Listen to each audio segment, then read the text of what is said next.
Welcome to Spelling Bee Ninja. Today, we're diving into an essential aspect of English grammar, possessives.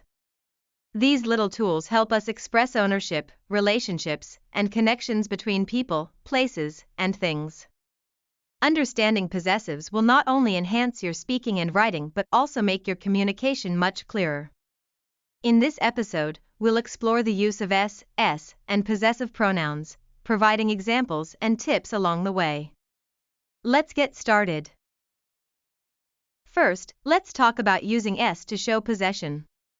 This is the most common way to indicate that something belongs to someone or something. To form the possessive of a singular noun, you simply add s, even if the noun ends with an s. For instance, take the word cat. The possessive form would be cats, as in the cat's toy is missing. Next, names also follow this rule. James becomes James's for possessive use, as in James's book is on the table.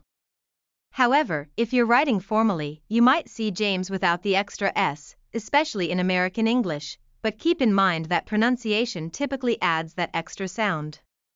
There are some special cases, like with ancient names, think Jesus or Moses, where you would only add an apostrophe for their possessive forms, Jesus' teachings. Now, there are key things to remember here. When forming possessives for regular singular nouns, stick to s, but for those special names ending in s, both forms might be acceptable.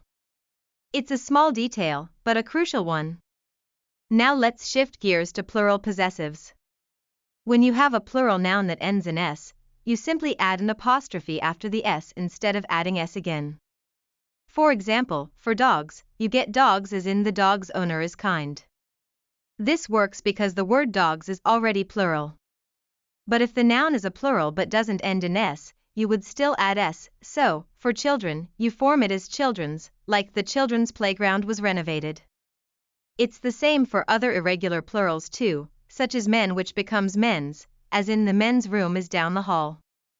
Knowing whether your noun is regular or irregular is really important when forming possessives because it changes how you approach these words. Next, let's examine possessive pronouns. These handy words show ownership without using an apostrophe and actually replace the noun entirely. Here's a quick list: mine, your, his, her, its, our, their, and then the forms mine, yours, his, hers, ours, theirs. For example, if I say, this book is mine, I'm using the possessive pronoun mine instead of saying this is my book. The same goes for indicating possession for other pronouns, that pen is yours, the backpack is his, and so on.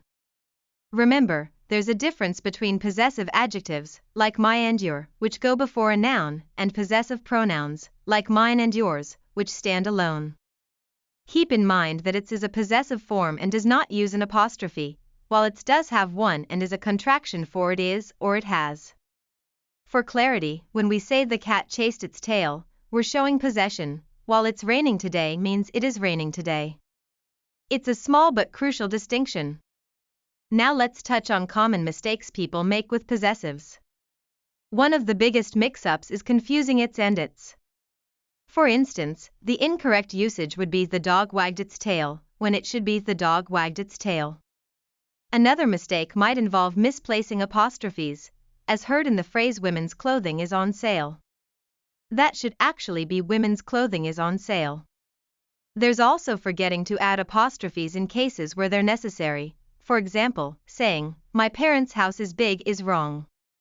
It should be my parents' house is big. Lastly, a mistake many make is adding an apostrophe to possessive pronouns, so saying the book is hers is incorrect. It should simply be the book is hers.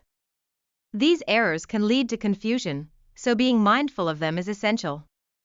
Now that we've discussed each of these concepts, let's talk about how possessive forms can also describe relationships between nouns. For single possession, you might say, Sarah's dress is beautiful, indicating one person owns the dress. For joint possession, you can say, John and Mary's house is big, which means they own the house together.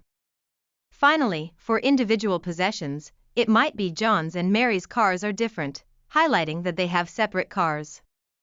Possessives can help you articulate relationships and ownership clearly, so it's good to familiarize yourself with these structures.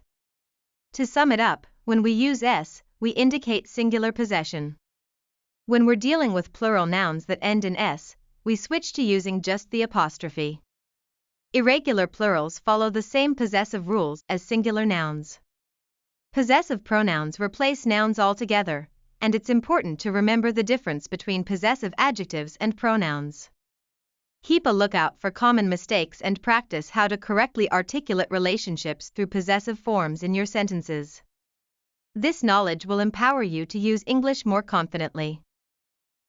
To recap our lesson on possessives, we covered how to show ownership in English using s for singular nouns and s for plural nouns that end in s. We discussed the importance of understanding irregular plurals, as well as how possessive pronouns work to indicate ownership without using apostrophes. We identified common mistakes people make with these forms, such as confusing its and its or misplacing apostrophes. Lastly, we explored how possessive forms can express relationships between nouns, helping clarify who owns what. With practice, you can master this area of English grammar. Thank you for listening to this episode of Spelling Bee Ninja. We hope you found this discussion on possessives helpful and informative. Remember, mastering possessives will not only improve your writing but also enhance your speaking skills. Keep practicing, and don't forget to join us for our next episode where we will explore more essential aspects of the English language. Until next time, happy learning!